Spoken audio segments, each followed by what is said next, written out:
Assalamu alaikum dear students. I welcome you all to the physics for second year. We are reading about unit number 13 and its lecture number 26. Here is your teacher Saima. The content of today's lesson are we are going to read about galvanometer.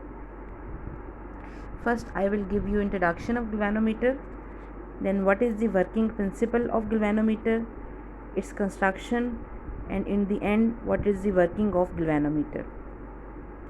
Then we will read about lamp scale method, pivoted coil galvanometer, and in the end we will learn about conversion of galvanometer into an ammeter and a voltmeter. These are the topics we are going to read today. First we will read about galvanometer. What is its introduction? Galvanometer is an electromechanical instrument which is used for the detection of electric currents through electric circuits. It's a very sensitive instrument, so being a sensitive instrument, galvanometer cannot be used for the measurement of heavy currents. However, we can measure very small currents by using galvanometer, but the primary purpose of galvanometer is the detection of electric current, not the measurement of current. So the important thing is that galvanometer is used for the detection of current, not for the measurement of current. galvanometer को हम आप 10th class में भी पढ़ के आए हैं कि हम करंट मेजर करने के लिए इस्तेमाल नहीं करते, बल्कि करंट को डिटेक्ट करने के लिए, मालूम करने के लिए कि किसी भी सर्किट में करंट पास हो रहा है या नहीं, because it is a sensitive instrument.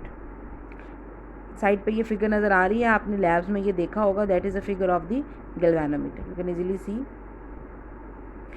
Now what is the working principle of galvanometer? galvanometer किस principle पे काम करता है? galvanometer works on the principle of conversion of electrical energy into mechanical energy. When a current flows in a magnetic field, it experiences a magnetic torque. Last time हमने जो lecture किया था उसमें हमने देखा था whenever a current flows through a closed wire and it is placed in a magnetic field, there is a resultant torque. तो यहाँ पर भी वही प्रिंसिपल यूज़ हो रहा है कि when a current flows in a magnetic field, it experiences a magnetic torque. If it is free to rotate under a controlling torque, यानी आपने अगर उस कॉइल को टॉर्क को कंट्रोल कर लिया, it rotates through an angle proportional to the current flowing through it. The more the current, the more will be the deflection. The less the current, the less will be the deflection. Okay. So working principle of galvanometer is very very simple. उसमें ये है कि आप जब भी किसी coil में से जो कि क्लोज्ड है, लूप है, उसमें से जब करंट पास होता है तो एक टॉर्क एक्ट करता है. अगर आप उस टॉर्क को कंट्रोल कर लोगे, then you can measure the current. That is a simple principle of galvanometer and it is basically using this electrical energy. जब करंट पास हो रहा है तो इलेक्ट्रिकल एनर्जी यूज़ हो रही है किस में? मैकेनिकल वर्क में, because coil is moving with in the magnetic field. Magnetic field के बीच में कॉइल जो है वो मूव कर रही है. That means you are using electrical energy converting electrical energy into mechanical energy. That is very simple principle of galvanometer. Now there are 5 parts of galvanometer. Number 1 is a U-shaped permanent magnet, as you can see in the figure, with concave poles. You can see in the figure there are some concave poles. ये आपको नज़र आ रहे हैं. यहाँ पे ये एक पोल है और ये एक पोल है. These two poles are concave and it's a U-shaped magnet and permanent magnet. Second is flat rectangular coil of thin enameled insulated wire C. एक वायर आपको नज़र आ रही है यहाँ पे जो आप यूज़ करोगे. Flat rectangular coil of thin enamel, ये बीच में आपको नज़र आ रही होगी. मैं आपको यहाँ पे दिखा देती हूँ. यू कैन सी ये आपके पास क्या है? Rectangular coil. Third one is a soft iron cylinder B. इसके अंदर जो है within the coil you can see a cylinder. ये एक आपको बीच में एक सिलेंडर नज़र आ रहा है. ये क्या है? Cylinder B. फिर आपको नज़र आ रही है a pointer और a needle. as you can see in the figure, it's a pointer और a needle. ये फोर्थ पार्ट है. And the end is a scale, here is a scale, ये स्केल है जिस पे आप क्या करते हो, करंट की डिटेक्शन करते हो. So there are 5 parts: U-shaped magnet, a rectangular coil, a cylinder, soft iron cylinder, a pointer and a scale. Okay, हर जो पार्ट है उसका कोई ना कोई पर्पज़ है. Now what is the construction, कैसे हम गैल्वेनोमीटर कैसे बनता है, कैसे एनेमल्ड होता है, कैसे जो है मार्केट में कैसे बनता है. That is about construction. The flat rectangular coil of thin enameled insulated wire of suitable number of turns wound on a light non-metallic or aluminium frame is suspended between the cylindrically concave poles of the magnet by a thin phosphorus bronze strip.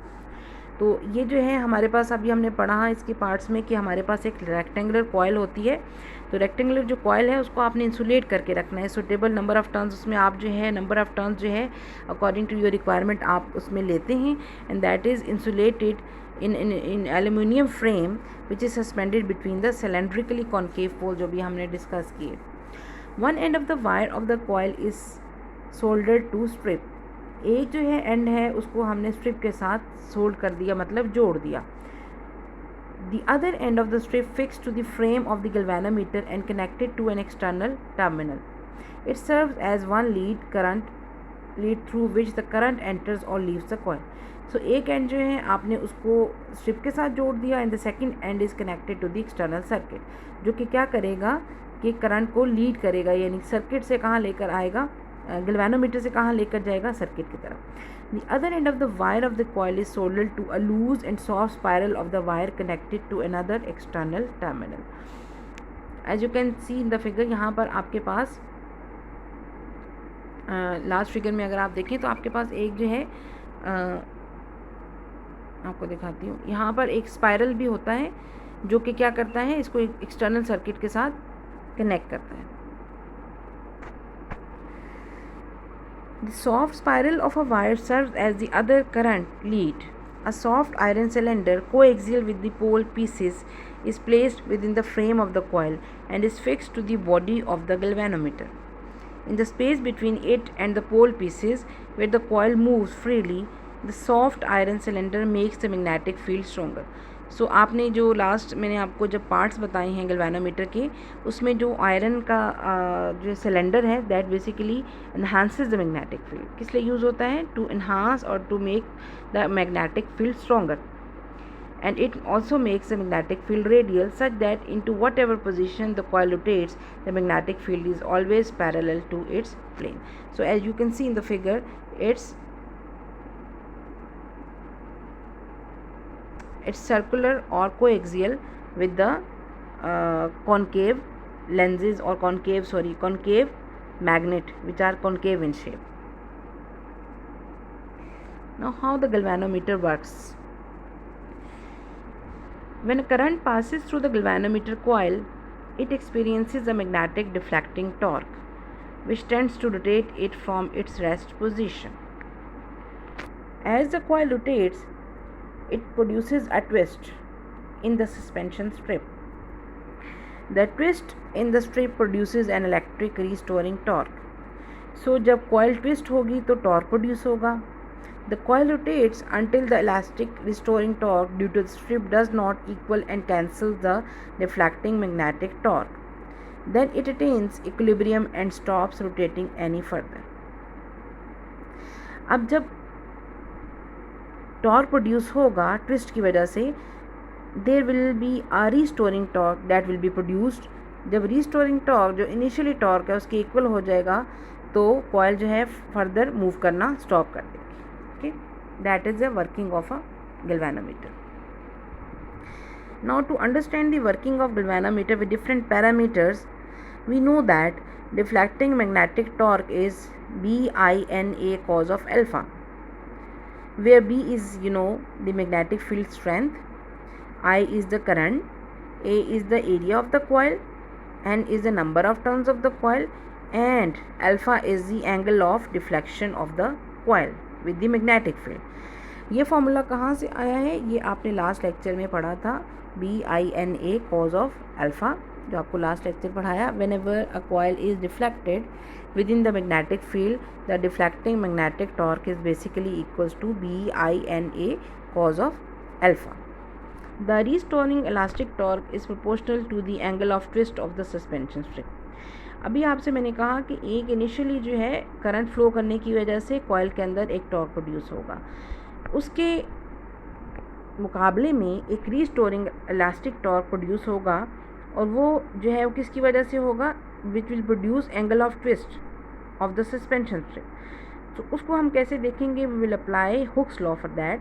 Hooks law क्या कहता है कि restoring torque is equals to C of theta, with theta is the angle of twist, कितनी जो है वो coil twist हुई है उसका एंगल, और C के आपके पास टॉर्क पर unit twist. So according to Hooke's law for the elastic body it is restoring torque is C into theta, where theta is the angle of twist and C is the torque per unit twist. So अब हम क्या करेंगे, we are going to equate both the equations. Under the equilibrium condition, अगर हम ये कहते हैं कि हमारे पास जो है रोटेटरी इक्विलिब्रियम है, रोटेशनल इक्विलिब्रियम की कंडीशन अचीव हो गई है, then we must have torque of M is equals to tau of C.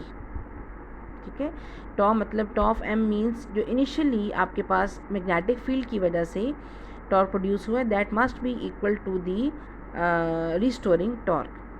Okay, so putting the values of tau of M and tau of C, आप अगर आप इनकी value put करें तो हमें पता है कि BINA cos of alpha according to that equilibrium condition must be equals to C of theta. Now separating I from this equation, I हमारे पास किसके इक्वलेंट आ जाएगा, it will be C of theta divided by BNA cos of alpha. That is very simple. अब हम देख सकते हैं कि current जो है वो डिफरेंट फैक्टर्स पे डिपेंड कर रहा है. Now what are these factors? The magnetic field were uniform as with flat pole pieces would continuously increase, current would continuously increase with theta and cos of alpha factor would not be constant. अब हमें पता है कि हमारे पास magnetic field जो है वो इसके कॉन्केव पोल होने की वजह से यूनिफॉर्म है. उसकी वजह से क्या होगा, करंट कंटिन्यूसली इंक्रीज होगा with theta and cos of alpha factor could not be constant. Cos of alpha constant नहीं होगा because alpha is not constant. Then the current I would not be proportional to theta and the scale of the galvanometer will not be a linear one.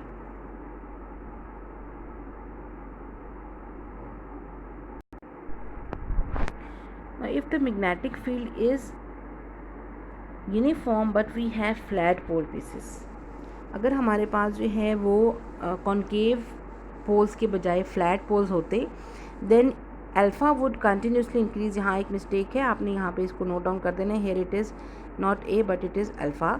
Alpha would continuously increase with theta and cos of alpha factor would not B constant. तो हमारे पास क्या होगा, अगर flat pole pieces होते तो हमारे पास alpha जो है वो कंटिन्यूसली इंक्रीज़ होता और थीटा भी कांस्टेंट ना रहता और कॉज ऑफ अल्फा फैक्टर भी हमारे पास कांस्टेंट नहीं होता. Then current would not only be proportional to theta but it also depends upon the cos of alpha because it is continuously increasing. तो उस केस में आई जो है वो सिर्फ थीटा पे डिपेंड नहीं करता but also on cos of alpha. ये किस केस में होता, if we would have a flat pole pieces. But fortunately we have radial magnetic field. Due to the radial magnetic field, the plane of the coil is always parallel to the field irrespective of the position of the coil rotates. हमारे पास coil तो rotate हो रही है लेकिन चूँकि हमारे पास poles जो हैं वो क्या हैं कि हमारे पास कॉन्केव हैं like this you can see. तो जो coil की प्लेन है वो हमेशा because it's the field is radial along the radius है, तो हमेशा हर पॉइंट पे जो एंगल है between the plane of the coil and the direction of the field वो हमेशा क्या है, ज़ीरो. ठीक है, they are parallel to each other. That is why यानी magnetic field due to the concave shape of the pole, magnetic field और coil के दरमियान एंगल क्या होता है, ज़ीरो. ये हमें बेनिफिट है, ठीक है, कॉन्केव पोज यूज़ करने का. So we get this factor cos of alpha is equals to 1 and the equation is simplified like I is equals to C theta over B A N. cos of alpha is equals to 1. Since C, B, A and N are constant for a galvanometer, therefore I is proportional to theta. C भी जो है हमारे पास constant है, B भी हमारे पास constant है, A भी constant है, N भी constant है. So I is only dependent upon theta. Thus current through the coil is directly proportional to the angle of twist of the suspension, or we can say the deflection theta. अब हम देखते हैं कि ये जो twist है, जो angle of twist है, ये क्या है. How can we measure this angle of twist and how the current depends upon the angle of twist. Now we know that I is equals to C theta over B A N. So this sensitivity will be large if for small value of current I theta is large. So to increase theta we should obviously decrease C by BAN. कहने का मतलब ये है कि अगर हम sensitivity जो है गैल्वेनोमीटर की बढ़ाना चाहते हैं. No what do we mean by sensitivity. Sensitivity का ये मतलब है कि अगर बहुत छोटा सा भी करंट गैल्वेनोमीटर में से पास हो तो वो फ़ौरन से उसकी नीडल जो है वो क्या करे, डिफ्लेक्शन शो करे. That is called this sensitivity. यानी स्मॉल वैल्यू ऑफ करंट को भी फ़ौरन से गैल्वेनोमीटर जो है वो क्या कर सकता है, डिटेक्ट कर सकता है. So how to increase the sensitivity. Sensitivity will be large if for small value of current, यानी हमारे पास छोटा सा भी करंट हो तो थीटा हमारे पास लार्ज हो. Now how can we make theta large. If we have C by B A N, अगर हम क्या करें, C by B A N को डिक्रीज़ कर दें. अब हम इसको डिक्रीज़ कैसे कर सकते हैं. There are 2 methods. हम डिक्रीज़ इस तरह से कर सकते हैं कि if we make C small, अगर हम सी को स्मॉल कर दें, या हम बी ए एन को इंक्रीज़ कर दें. बी ए एन इंक्रीज़ होगा तो ये ओवरऑल फैक्टर क्या हो जाएगा, कम हो जाएगा. बिकॉज डिनोमिनेटर अगर इंक्रीज़ होता है तो आपके पास आंसर क्या आता है, large. So there are 2 methods, either to decrease C और increase B A N. C should be small. For this long wires or small areas of cross section should be used. C जो है वो क्या हो सकता है, कैसे small हो सकता है कि अगर हम लॉन्ग वायर यूज़ करें या हम जो है small area of cross section जो कॉयल का है वो यूज़ करें. But C constant is too small. दूसरा ये हो सकता है, you can increase the area of the coil. Area of the coil should be large, but this make size of the galvanometer large. उसका हमें नुकसान क्या है कि अगर हम सी को इंक्रीज़ करते हैं तो गैल्वेनोमीटर का साइज़ भी बढ़ जाएगा. थर्ड ये हो सकता है, we increase the number of turns. Number of turns of the coil should be increase, but this increases the weight of the coil. अगर हम नंबर ऑफ टर्न्स बढ़ा देंगे तो हमारे पास गैल्वेनोमीटर का वेट जो है वो बढ़ जाएगा. So we have certain limitations. B should be large. अब बी भी हम लार्ज कर सकते हैं. उसको हम कैसे लार्ज कर सकते हैं. This is achieved by number 1 using powerful magnet और introducing iron core in the coil. तो आपने देखा कि हमने जब गैल्वेनोमीटर की कंस्ट्रक्शन पढ़ी तो उसमें हमने देखा कि हमने एक रेडियल सिलेंडर यूज़ किया है विद इन द कॉयल. उसका पर्पज़ यही है to make the B more powerful. हमने पावरफुल मैग्नेट भी यूज़ किया है और आयरन कोर भी कॉयल के अंदर यूज़ किया. So these are the factors कि हम जो इनको कंट्रोल कर सकते हैं करके we can enhance the sensitivity of the galvanometer. Now there are 2 types of method to measure these sensitivity. That one is lamp scale method. In sensitive galvanometer, the large angle is observed by the means of small mirror attached with the coil along with the lamp and scale arrangement. A beam of light from the lamp is directed towards the mirror of the galvanometer. ये आप देख सकते हैं lamp and scale arrangement है. एक ये scale है, ट्रांसलूटेंट scale है, और ये क्या कर रहा है कि लाइट जो है लेंस एंड ग्रेटिक्यूल से यहाँ से लैम्प से लाइट आ रही है. It is passing through this scales, यहाँ पे जा रही है मिरर की तरफ और मिरर से रिफ्लेक्ट होकर दोबारा इस किसकी तरफ जाएगी, स्केल की तरफ जाएगी. Now this mirror is attached to the coil. ये किसके साथ अटैच्ड है? कॉइल के साथ, जिसमें ट्विस्ट प्रोड्यूस हो रहा है। जब इसमें ट्विस्ट प्रोड्यूस होगा तो जो लाइट है वो क्या हो जाएगी? It will be diffracted by certain angle. यहाँ से लाइट आ रही है, जब मिरर में ट्विस्ट प्रोड्यूस होगा तो लाइट क्या होगी? अपने पाथ से, सपोज अगर ये पहले ऐसे थी तो थोड़ी देर बाद might be it comes like this, so there is certain deviation. ये एंगल क्या है? थीटा की डेविएशन है। So this deviation basically gives you the angle of twist. After reflection from the mirror, it produces a spot on the translucent scale placed at a distance of 1 meter from the galvanometer. As the coil along with the mirror rotates, the light moves along the scale. The displacement of the spot of the light on the scale is proportional to the angle of deflection, provided the angle of deflection is too small, that is within the limitations of the scale. यानी scale की जो limits हैं उन तक है तो फिर हम उसको क्या कर सकते हैं? मेजर कर सकते हैं। That is given to you. ये आपको एक छोटी सी लैंप एंड स्केल अरेंजमेंट बताई हुई है कि कैसे जो है वो आपको पता चलता है कि मेरा डिफ्लेक्ट हो गया। आप डिफ्लेक्शन एंगल मैंने आपको पहले ही बताया कि आप इजीली मालूम कर सकते हैं। This is the lamp and scale method. Now second type of galvanometer is the pivoted coil galvanometer. In second type of observing angle theta is used in the pivoted coil galvanometer. तो sensitivity या theta जो है वो आप कैसे मालूम कर सकते हो? By the pivoted coil galvanometer.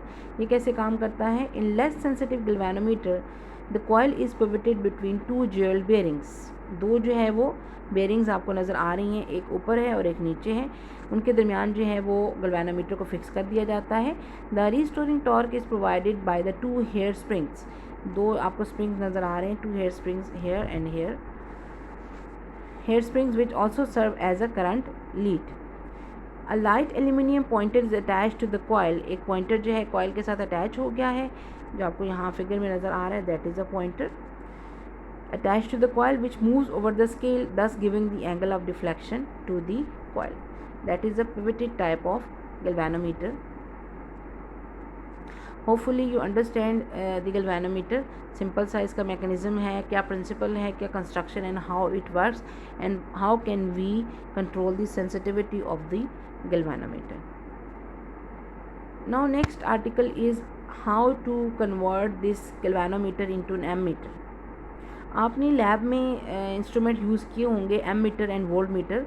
These are basically produced by amendment in the galvanometer. आप गैल्वेनोमीटर के अंदर चेंजेस लेकर आते हो और उसमें कुछ कन्वर्जन करने के बाद यू कैन प्रोड्यूस और you can make ammeter and a volt meter.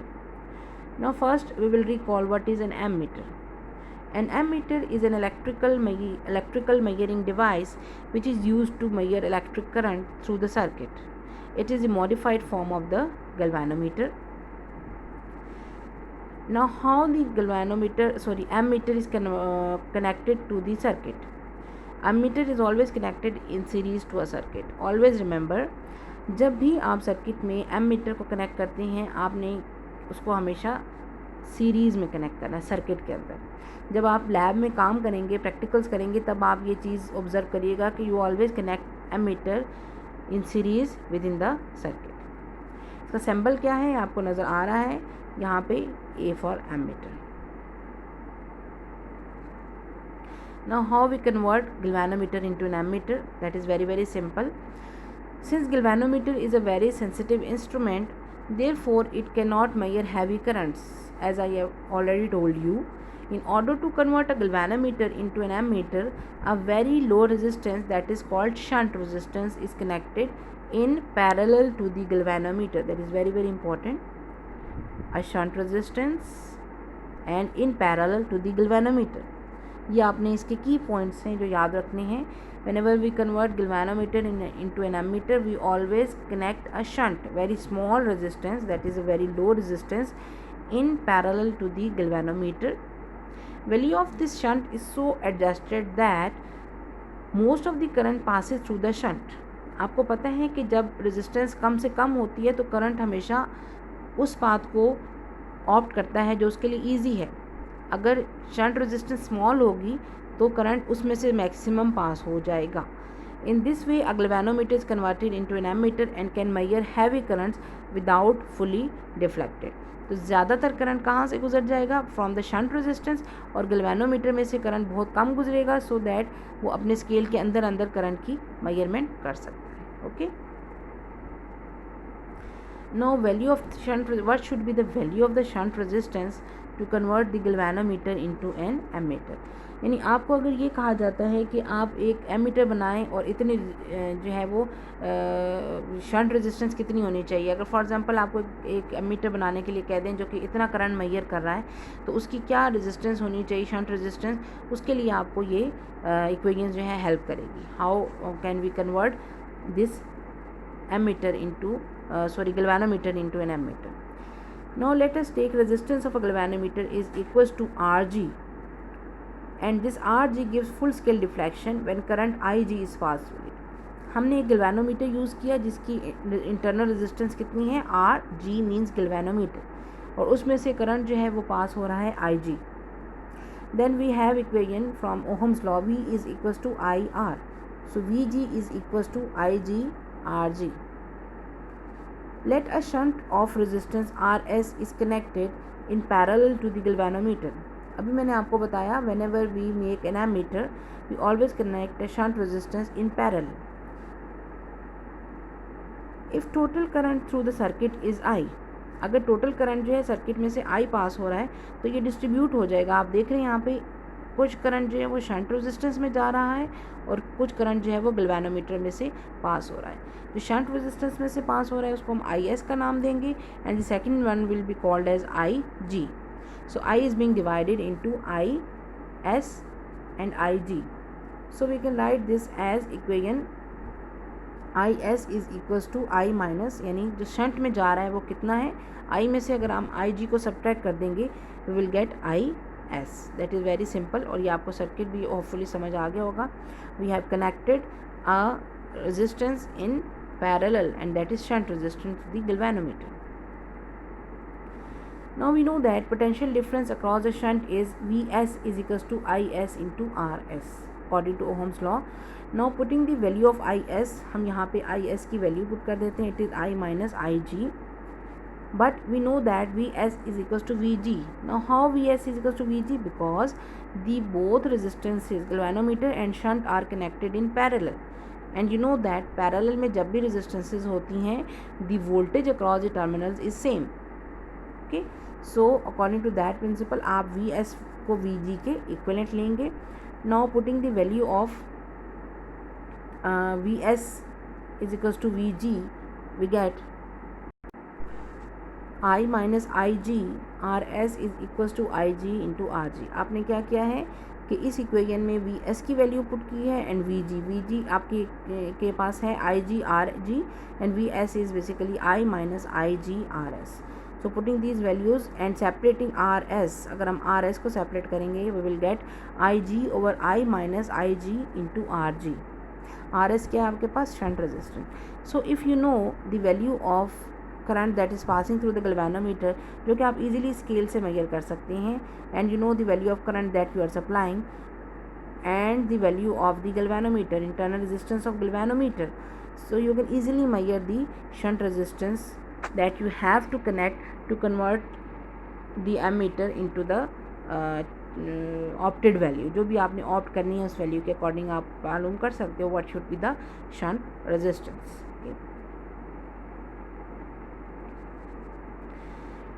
How to convert this galvanometer into voltmeter? First we have a concept of what is a voltmeter. Voltmeter is an electrical measuring device which is used to measure potential difference between 2 points in a circuit. Voltmeter क्या करता है, कोई से भी 2 point जो circuit के अंदर हैं उनकी वोल्टेज, उनके दरमियान पोटेंशियल डिफरेंस मालूम करता है. हम वोल्टमीटर को सर्किट में कैसे कनेक्ट करते हैं? Voltmeter is always connected in parallel to a circuit. हमेशा आप पैरेलल में कनेक्ट करते हैं. जैसे एमीटर आप हमेशा सीरीज़ में कनेक्ट करते हैं सर्किट में, इस तरह वोल्टमीटर आप हमेशा पैरेलल में सर्किट में कनेक्ट करते हैं. सिंबल क्या है इसका, यू कैन इजीली सी, आप ये आपने देखा भी हुआ है कि इसका सिंबल जो है वो ये आपको नज़र आ रहा है, वी से डिनोट करते हैं. ठीक है, जब आप सर्किट ड्रॉ करते हैं. Conversion of galvanometer into voltmeter. Since galvanometer is a very sensitive instrument, therefore it cannot measure high potential difference. In order to convert a galvanometer into voltmeter, a very high resistance known as series resistance is connected in series with the galvanometer. आपने galvanometer को voltmeter में कैसे convert करना है, आपने series में एक resistance connect कर देनी है जो कि जिसकी वैल्यू बहुत ज़्यादा हाई होगी, तो वह galvanometer किस में कन्वर्ट हो जाएगा, into a voltmeter. Now what should be the value of this series resistance? Let series resistance of galvanometer को हम कैसे शो करें, Rg and the resistance Rx, जो कि हमने high resistance को हम शो करें Rx is connected in series to it. Then the combined resistance for the series circuit is Rg plus Rx. We know that whenever the resistances are connected in series, they are added up. तो हमें क्या equation मिल जाएगी, we will get Rg plus Rx. Now if the potential difference between the points to be measured is V, हमने जो भी point major कर रहे हैं उनके दरमियान वोल्टेज क्या है, V. फॉर एग्जांपल ये आपको नज़र आ रहा है कि हमने इन दोनों पॉइंट्स के दरमियान वोल्टेज ले ली, वो क्या है, V. And if galvanometer give full scale deflection, यानी उसमें से मैक्सिमम करंट पास हो रहा है, when current Ig passes through it, we get this. Then we know that V is equals to Ig Rg plus, according to Ohm's law, V is equals to Ig into the multiply by the total resistance, which is Rg plus Rx. Now multiplying this Ig one by one with Rg plus Rx, we get V is equals to Ig Rg plus Ig Rx. By rearranging the equation, V minus Ig Rg is equals to Ig Rx, and separating Rx, it is V minus Ig Rg over Ig. It's very simple, बहुत simple equation आप देख सकते हैं. यहाँ से आपको मिल जाएगी value Rx की, which is V over Ig minus R of G. That means अगर आपको जो है वो वोल्टेज पता है और you know the current from the galvanometer and the resistance of galvanometer, you can easily find out what should be the series resistance to convert the voltmeter galvanometer into the voltmeter. Thus Rx can be easily find out. Hopefully you understand how can we convert galvanometer into an ammeter and a voltmeter. In the end I will give you home assignment. You have to learn the topics and practice circuits diagram जो हमने अभी देखी, and watch the links given below to have a better understanding of the topic. There are 4 links of the YouTube that are given to you. आपने इनको अच्छे तरीके से देखना है. There are animated videos जो कि आपको हेल्प करेंगी आप की बेटर अंडरस्टैंडिंग के लिए, बिकॉज इन 2 डायमेंशन में आपको वो 3 डायमेंशन वाली बातें नहीं बता सकती. So by watching these videos you can easily have a clear concept of the given topics. Hopefully you understand the lecture. Have a nice day. अल्लाह हाफिज़.